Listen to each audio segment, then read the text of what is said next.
ভাই ৮ বছর তো প্রায় ওয়াজ করেছি, এখন চিন্তা ভাবনা আছে যে সিনেমা অঙ্গনে অভিনয় করার। হ্যাঁ কুল্লি শাইইন কাদির الذي خلق الموت والحياة ليبلوكم أيكم أحسن عملا। নামাজ হবে প্রায় ৫ বছর ইমামতি করেছি। ভাই আমরা একটু মাথার ক্যাপটা খুলে দেখতে চাই। না ভাই, এটা খোলা যাবে না ভাই, একটু ক্যাপটা খুলে না ভাই, প্লিজ ভাই, খোলা যাবে না ভাই, খোলা যাবে না ভাই, একবার একটু খুলেন ভাই। কি অবস্থাটা ভাই আপনার ছেলে? কি অবস্থা ভাই? ছেলে খারাপ ভাই। ৮ বছর তো প্রায় ওয়াজ করেছি, এখন চিন্তা ভাবনা আছে যে সিনেমা অঙ্গনে অভিনয় করার। হ্যাঁ, আপনার শিক্ষাগত যোগ্যতা কি বলেন? আমার শিক্ষাগত যোগ্যতা মাওলানা। মাওলানা বলতে হেফজখানায় পড়েছিলাম, হেফজে পড়েছি, বাট দাওয়া কমপ্লিট করেছি। কিভাবে হয়ে যায় সেটা আসলে আমি তো বলতে পারতেছি না। এরকম তো ইতিপূর্বে কেউ হয় নাই, জাস্ট আমি মনে হয় প্রথম না কি জানি। কোনো জিন টিন ভর করেছে নাকি? জিন আসলে এরকম ভাবে নাই, তবে 2টা ছিল, এগুলো এখন আছে কিনা বলতে পারতেছি না। 2টা জিন ছিল? 2টা জিন ছিল। আপনাকে প্ররোচনা দিয়েছে, কুমন্ত্রণা দিয়েছে? তারা মাঝে মাঝে দিত আর কি, অনেকদিন হয় তারা সাক্ষাৎ করতে আসে না। ইবলিস দেখেছেন কখনো? ইবলিস দেখি নাই, বাট ইবলিস আসলে ছুটি নেই, আমেরিকা গেছে। আপনার কাছে দিয়ে গেছে? এটা কি আপনাকে দিয়ে গেছে? দায়িত্বটা দিছিল, বাট এখন আবার নিয়ে নিছে আর কি। কিভাবে দেখি আসলে এটা তো আমি কোনোভাবে দেখি না, কারণ মনে করেন আপনার হেদায়েতের মালিক তো আসলে আল্লাহ পাক, এটা তো দুনিয়ার কোনো মানুষ না, এটা আসলে তার ব্যাপার, আল্লাহর ব্যাপার। ইন্নাকা লা তাহদি মান আহবাবতা ওয়ালাকিন্নাল্লাহু ইয়াহদি মান ইয়াশা। তার মানে আপনি কি স্বীকার করবেন যে আপনি পথভ্রষ্ট? আমি স্বীকার করব, আমি তো আসলে এমন না যে আমি আল্লাহকে ভুলে গিয়েছি বা আমি এখন আল্লাহকে মানতেছি না বা নাস্তিক হয়ে গেছি, ইসলামকে আমি মানতেছি না। ঠিক আছে, আপনারা যেরকম 5 জন আছেন জেনারেল, আমি আপনাদের মতোই জাস্ট। এই ফিল্ডটা নেওয়ার জন্য না আর কি, জীবনে কিছু আশা এবং স্বপ্ন ছিল, এর ভিতরে একটা স্বপ্ন ছিল যে আমি বড় বক্তা হব। তখন আর কি বড় বক্তা হলাম, ওয়াজ মাহফিলে ওয়াজ করলাম, লক্ষ লক্ষ জনতা আসতো আমার মাহফিলে। আপনি ইউটিউবে সার্চ করলে পাবেন, মাওলানা ওমর ফারুক আল আজমি লেখলে অসংখ্য আমার ওয়াজ আছে, সেখানে হাজার হাজার জনতা। তো পরবর্তীতে ভাবলাম যে একটু সিনেমা টিনেমা করি, ওয়াজটা অনেক করলাম, এখন সিনেমা করি যে কেমন হয় বা কি আসে।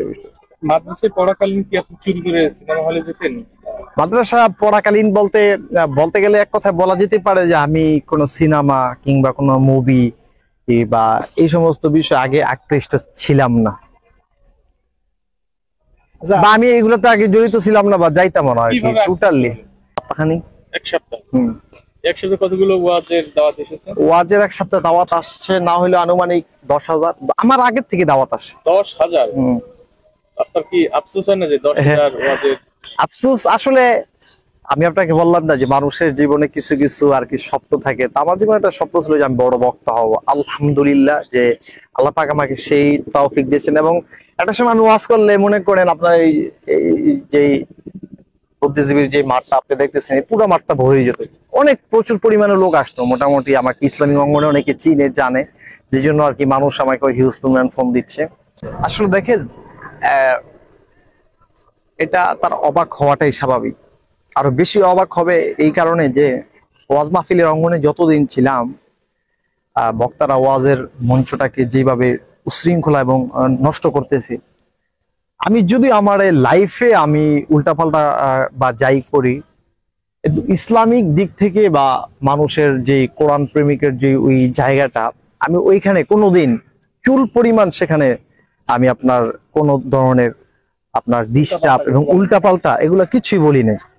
কারণ সবসময় যখন মানুষজন আসতো তখন আমি চাইতাম যে তাদেরকে হাজার হাজার মানুষ আসছে এত কষ্ট করে, তাদেরকে কিছু শিক্ষা দিব, এই নিয়তে ভালো ভালো জিনিস বলার আপ্রাণ চেষ্টা করতাম।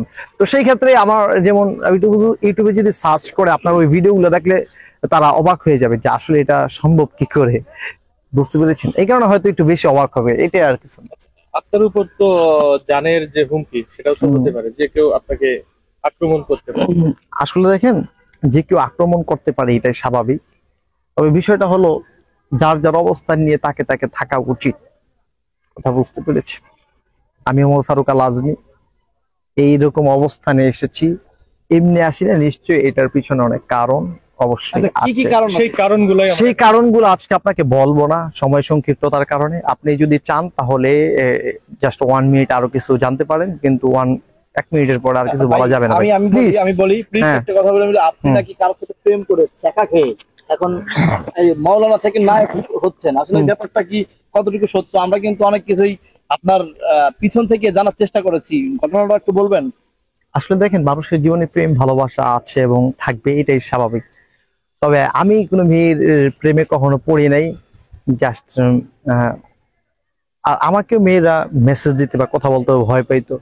যাই হোক, ওই প্রেম প্রীতির বিষয়টা না ভাই, বললে প্রেম প্রীতির বিষয়টা কি আসলে সঠিক কিনা, যেহেতু আপনি একজন মানে অনেক সঠিক ভালো ভাই মানের শুনেন অভিজ্ঞ প্লিজ, মানুষ, আমি পাশাপাশি অনেক আমি জ্ঞানী আপনাকে মানুষ। আমি আপনাকে বলি, আপনি একজন সাংবাদিক মানুষ, সম্মানিত মানুষ, আপনাদেরকে সম্মান করা উচিত, কারণ হলো আপনার জাতির বিবেক। কিন্তু বিষয়টা হচ্ছে যে এই প্রেম প্রীতির যে বিষয়টা, সেটা মনে করেন মিডিয়াতে আসলে ওপেনলি বলা এরকম ঠিক না, কারণ এর পার্সোনালিটি বিষয়। না, সাজা আল্লাহ জানালেন নবী ওয়াদ্দুহা, আলোর কসম, হে রাসূল আলোর শপথ। আলোর শপথ এজন্যই আল্লাহ ব্যবহার করলেন। আলো মানে হলো ওহির আগমন। ওয়াল্লাইলি ইযা সাজা, রব্বুল আলামিন অন্ধকারের কথা বললেন, অন্ধকার আচ্ছন্ন রাতের কথা আল্লাহ রব্বুল আলামিন বললেন। অন্ধকারের কথা যে আল্লাহ রব্বুল আলামিন বললেন, অন্ধকার দ্বারা হলো ওহির অনুপস্থিতিকে আল্লাহ বুঝালেন নবী। ওহি আসবে এবং ওহি